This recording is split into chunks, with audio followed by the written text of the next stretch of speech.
Hello hi student, this is Aarti. Welcome to back my channel teaching Gyan. आज मैं आप लोगों को बताऊंगी आज की जो मेरी टॉपिक है स्टूडेंट, वो है आज की जो टॉपिक है स्टूडेंट वो है चिकन पॉक्स।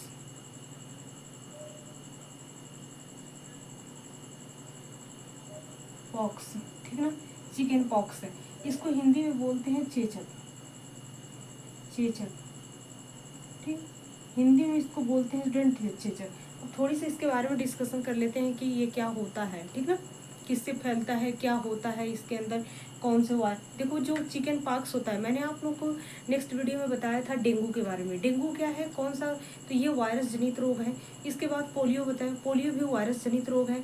फिर इसके बाद मैंने आप लोगों को बताया था पोलियो हो गया, डेंगू हो गया। फिर इसके बाद आप लोगों को मैंने बताया स्टूडेंट फ्लू। फ्लू भी वायरस जनित रोग होता है, ठीक ना। फ्लू भी क्या होता है, वायरस। एड्स भी क्या होता है, वायरस ही होता है। इसके बाद जो मेरी आती है टॉपिक वो है चिकन पॉक्स, ठीक है स्टूडेंट। चिकन पॉक्स जो होता है स्टूडेंट, ये क्या वायरस जनित डिजीज है। तो पहले तो आप लोग लिख लीजिए कि यह क्या है। यह देख लीजिए, यहाँ पे लिख लीजिए,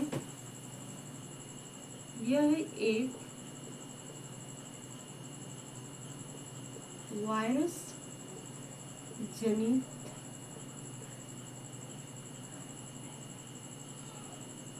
जनित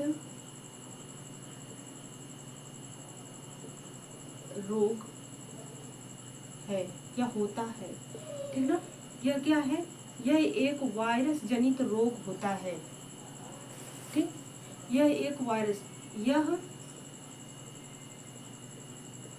एक खतरनाक, खतरनाक मतलब डेंजरस,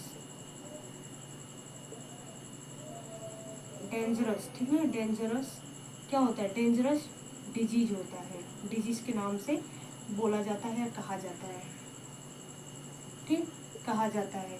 फिर इसके बाद बोल रहा है कि 1978 में, ठीक है, 1978 में एडवर्थ जेनर ने, एडवर्थ एडवर्थ एडवर्थ जेनर ने इसकी खोज की। एडवर्थ जेनर ने इसकी खोज की, ठीक ना। अब बोलता है किस बीमारी को, किस बीमारी, किस बीमारी को देवी का प्रकोप माना जाता है, ठीक है।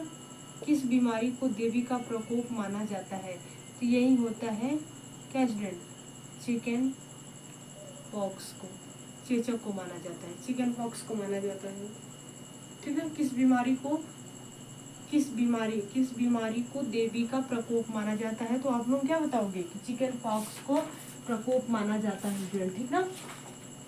चिकन पॉक्स को क्या माना जाता है। और ये जो होता है, ये जो होता है स्टूडेंट आप लोगों का, ये जो होता है आप लोगों का, ये वायरस जनित डिजीज है, सबको पता है।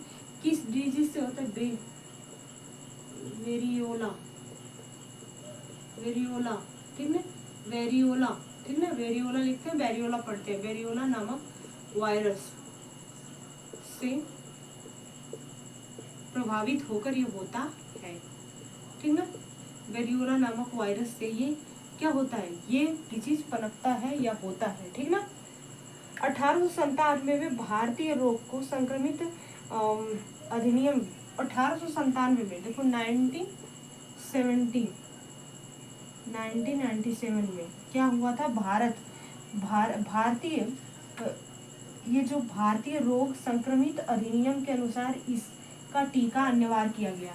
इसका एक टीका अनिवार्य किया गया, ठीक ना, टीका, इसका एक टीका इंडिया में अनिवार्य किया गया एक्ट के थ्रू, ठीक ना। इस एक्ट के थ्रू इंडिया में इसका टीका तैयार किया गया। अब इसमें जो फीचर्स होते हैं, फीचर्स मतलब क्या होते हैं, कुछ फीचर्स होते हैं।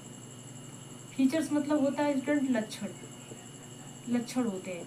अब इसमें जो लक्षण आते हैं वो क्या होता है, 103 डिग्री टू 104 डिग्री तक क्या होता है, फीवर आ जाता है, ठीक ना, तक ज्वर आता है, फीवर आता है, फीवर हो जाता है। 103 डिग्री टू 104 डिग्री तक क्या होता है, फीवर आ जाता है। नाक व कान से पानी, आपके जो होता है nose, nose and ear, nose and ear से क्या होता है, वाटर, वाटर फ्लो होता है, ठीक ना, वाटर फ्लो होता है, पानी बहने लगता है, ठीक ना। फिर इसके बाद कह रहा है कि 3 से 4 दिन में दाने निकलने लगते हैं, और 3 से 4 दिन में क्या होता है, लक्षण में देखिए, देखिए लक्षण की बात करी हूँ, 3 से 4 दिन तक, आफ्टर 3 and 2 days में क्या होते हैं, बॉडी में हमारे क्या होते हैं, दाने निकलने लगते हैं, बॉडी पे हमारे क्या होते हैं, दाने निकलने लगते हैं। और ये दाने जो निकलते हैं स्टूडेंट, इनके तरीका क्या होता है, पूछता है द मेथड ऑफ, ये जो दाने होते हैं कैसे होता है। तो पहले जो स्टूडेंट के दाने का मेथड होता है, जो दाने निकलते हैं, इनका जो मेथड होता है, तरीका, ये जो मेथड होता है, पहले कैसे निकलते हैं, पहले पेट पे, स्टमक पे निकलते हैं, ठीक ना, पेट पे।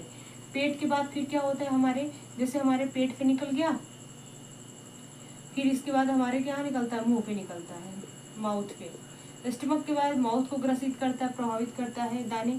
फिर इसके बाद हमारे हैंड पे, हाथ पे, हाथ के बाद सिर पे, ठीक ना, सिर के बाद क्या होता है, सिर के बाद क्या होता है, देखो हाथ नहीं होता है, ठीक ना, डायरेक्ट ही पैर होता है, सिर हो गया, सिर के बाद पैर पे, देखो पेट पे, पेट के बाद माउथ पे, माउथ के बाद सिर पे, सिर के बाद पैर पे, ऐसे निकलने का इनका चैन फॉर्म एक कर्म है। और आप लोग इस सीरीज को, सेकेंड्स को याद कर लीजिएगा, ठीक है ना। तो ऐसे ये क्या होता है स्टूडेंट, निकलता है। अब ये जो होता है इसमें 2 पार्ट होते हैं, ये जो ये होता है इसमें 2 पार्ट होते हैं, 2 पार्ट होते हैं। कौन से होते हैं, एक स्मॉल पॉक्स होता है, एक लार्ज पॉक्स होता है, ठीक है ना, एक स्मॉल पॉक्स होता है। देखो जो ये चिकन पॉक्स होता है स्टूडेंट, इसको हम क्या हिंदी में चेचक बोलते हैं। 1978 में एडवर्ड जेनर ने इसकी खोज की थी, और 1978 में एक्ट के थ्रू इंडिया में क्या होता है, टीका लगाने के लिए सबको घोषित कर दिया गया था।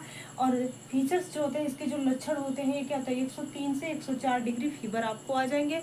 फिर इसके बाद नोज और ईयर से वाटर फ्लो होने लगे, हमारे नाक और हमारे क्या होते हैं, ईयर से कान पानी बहने लगते हैं, और 3 से 4 दिन में दाने निकलने लगते हैं, ठीक ना। फिर इसके बाद क्या कर रहा है कि इसके 2 पार्ट जो होते हैं, उसमें बताया कि small part and chicken pox, मतलब लार्ज पार्ट, मतलब इसको छोटी माता और बड़ी माता के नाम से भी जानते हैं। इसको देवी का प्रकोप भी मानते हैं इस डिजीज को। फिर इसके बाद बता रहा है कि ये बहुत ही खतरनाक होता है, और ये किस वायरस से होता है, ये वायरस जनित डिजीज है, तो किस वायरस से होता है, तो वेरियोला नामक वायरस से ये क्या होता है, फैलता है। फिर इसके बाद ये कह रहा है कि किस बीमारी को देवी का प्रकोप माना जाता है, तो चिकन पॉक्स हो गया।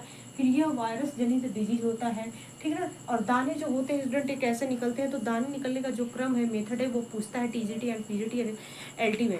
तो ये क्या होता है कि इसमें पूछता है कि दाने कैसे निकलते हैं, इसका क्रम बताइए, ठीक ना। यूजीसी नेट में भी पूछता है क्रम में।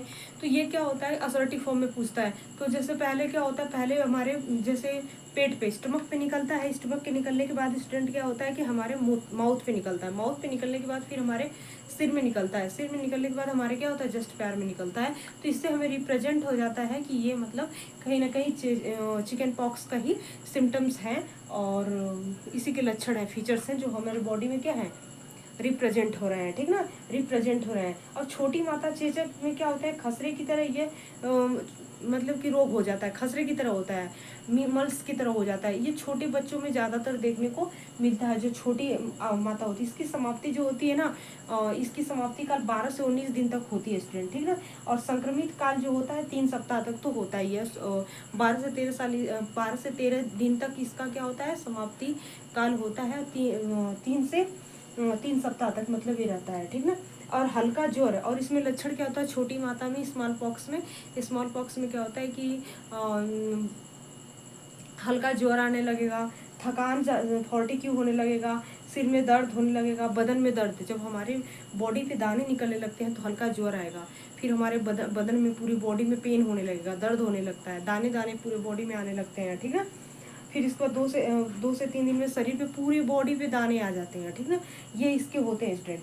तो इसके उपचार के लिए जो शिक्षित परिचारिका होती हैं उससे संपर्क में हमको क्या होता है, उनसे सुझाव लेना